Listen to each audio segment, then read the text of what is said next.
So what we're doing here, we're looking at repairing the slabs and maintaining them.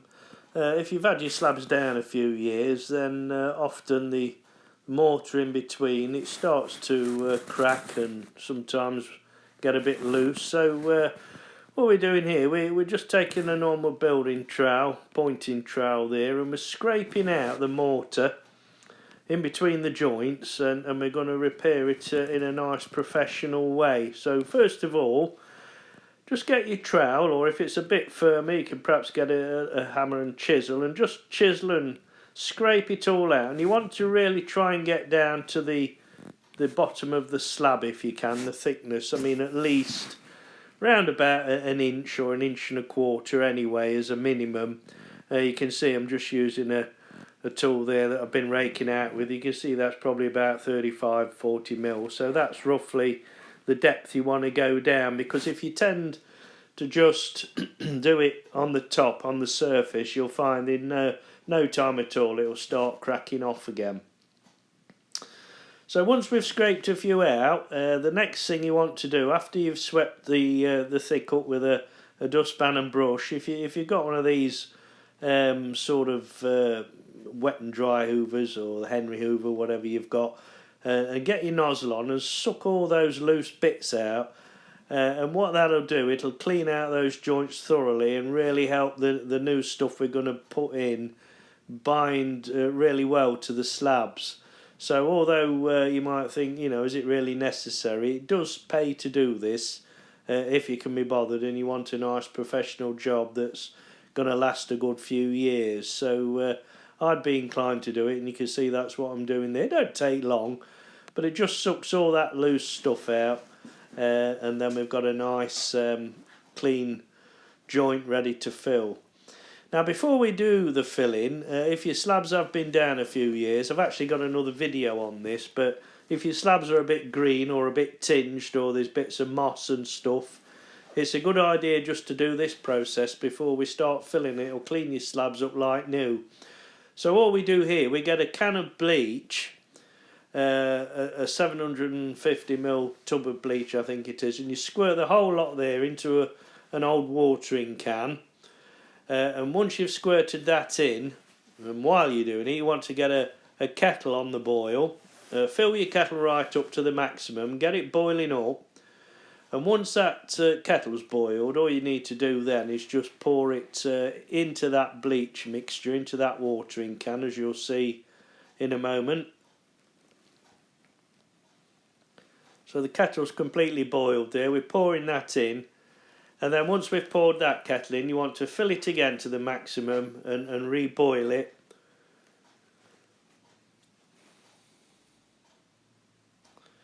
And so the complete mixture, this solution, is one 750ml tub of bleach and 2 full kettles of boiling water. And then once you've poured that second kettle in there,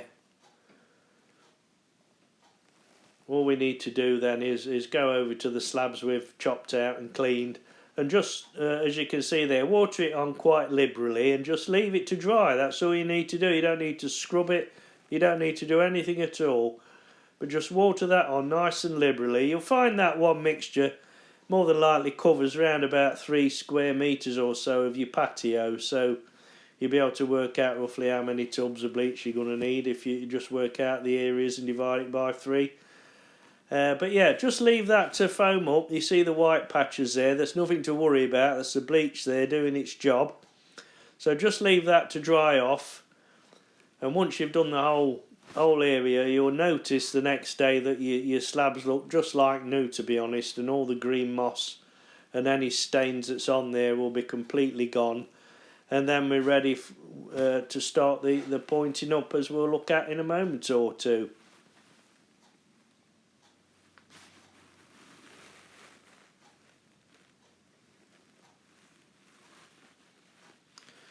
Yeah, so what we're using here to fill the joints in, this is a ready-mix mortar. It's the Tarmac multi-purpose mortar that I'm using. And the good thing about this is we can fill the slabs in a bit at a time, but the mix is always the same, and it's really good.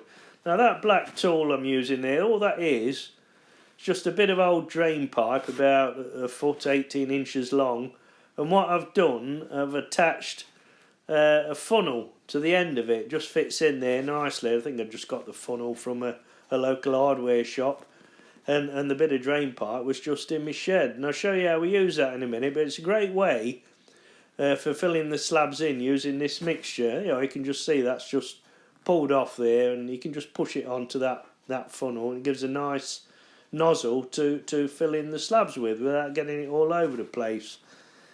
So I'll show you how we fill that up. What you need to do, just put your finger over the end so it don't drop straight through,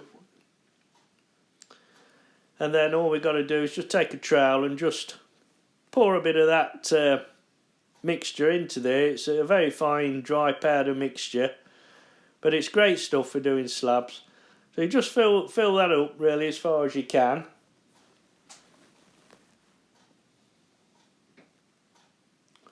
Might be advisable, actually, I'm doing this in the workshop here, you can see there's clouds of dust coming up, so it's not a good thing to be breathing in, and I advise you really to wear a mask if you're using this stuff for health and safety purposes.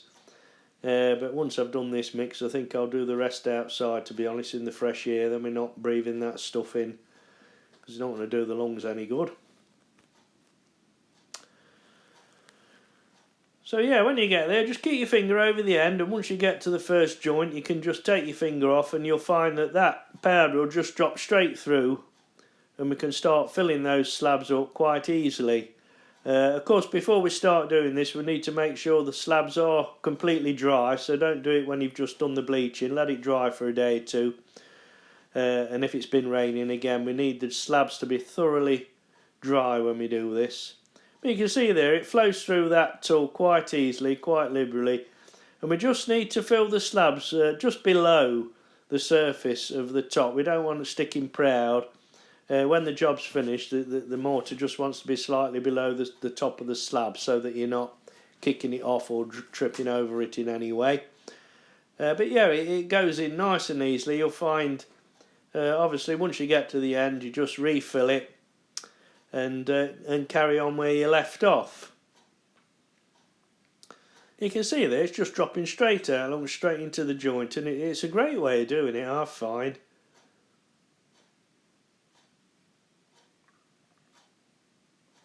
And just turn it round, go along, and you can see we're just about 5mm below the surface of the slab, to be honest, and that's just a nice depth to finish off at. So do about a square metre or so like this, fill a few joints in.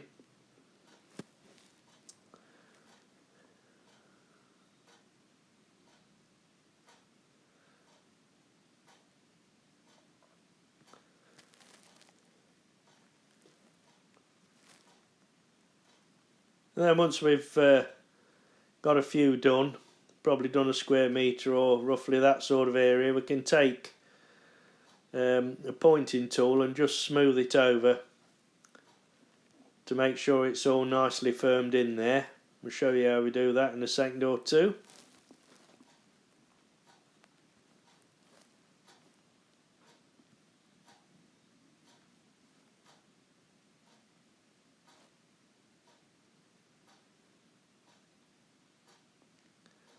I find it quite therapeutic, this sort of work. It's quite nice to do, and you can take your time with it. There's no great rush, especially if you're doing it for yourself. Obviously, you're doing it for somebody else, you might want to get done and get paid, but I'm just doing this on my own backyard here at the moment, so I'm taking my time and quite enjoying doing it, to be honest.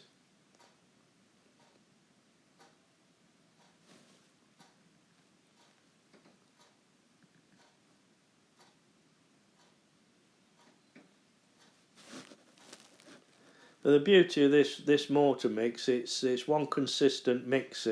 Where you start a new bag, and the old-fashioned way you're mixing 3 and 1 or 4 and 1, and you've got to get the mix the same if you leave off the next day, so the whole job looks the same. But there you can see you've just got the normal, what you call a bucket handle pointing tool you tend to use on brickwork, and I'm just gently going over those joints we've just filled in, just to lightly confirm it down. We're not pressing it hard here, but just it drops right to the bottom anyway, but just going over it to smooth it.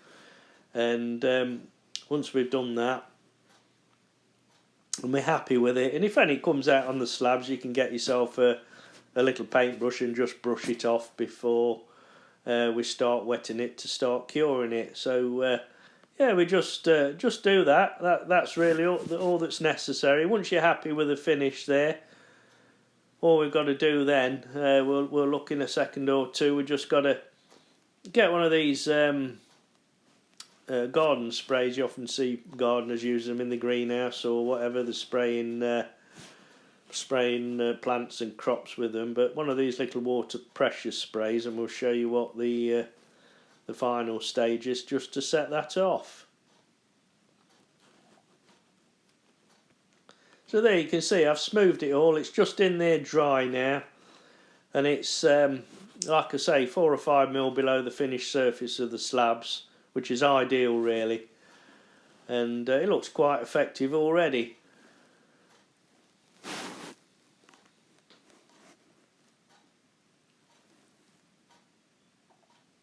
Quite pleased with that up to now.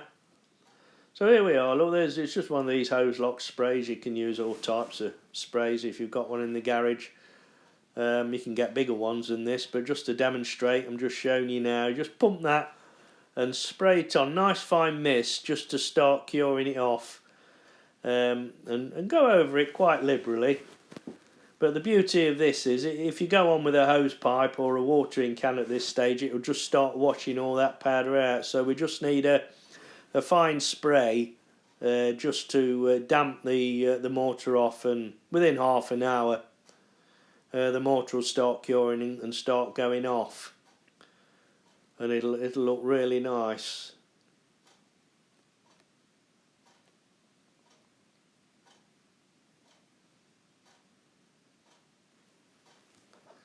The whole process, it doesn't take very long to do at all, to be honest. It's taken me a little bit long here because I've been demonstrating and filming it at the same time, but generally speaking, if you're doing this in this order, once everything's chopped out, you can do a couple of square metres in an hour easily, and get it all finished and looking really professional. So it's a great way of doing your slabs, and you'll find once this is done and it's cured, with this type of mortar mix, it'll last a good number of years.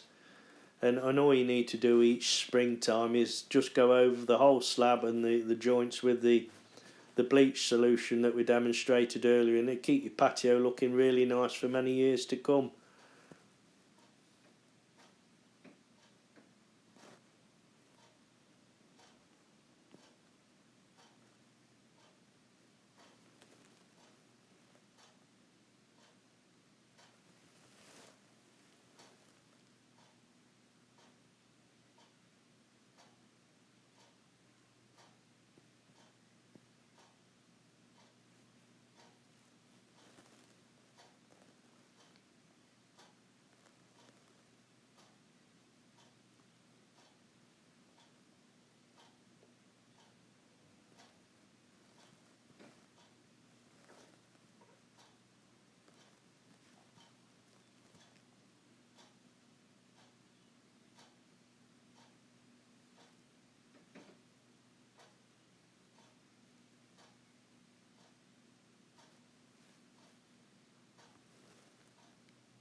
So once we've sprayed all that off, as we can see happening there, all we need to do is just leave it overnight, and you'll see the next day that the mortar will have really started to cure off.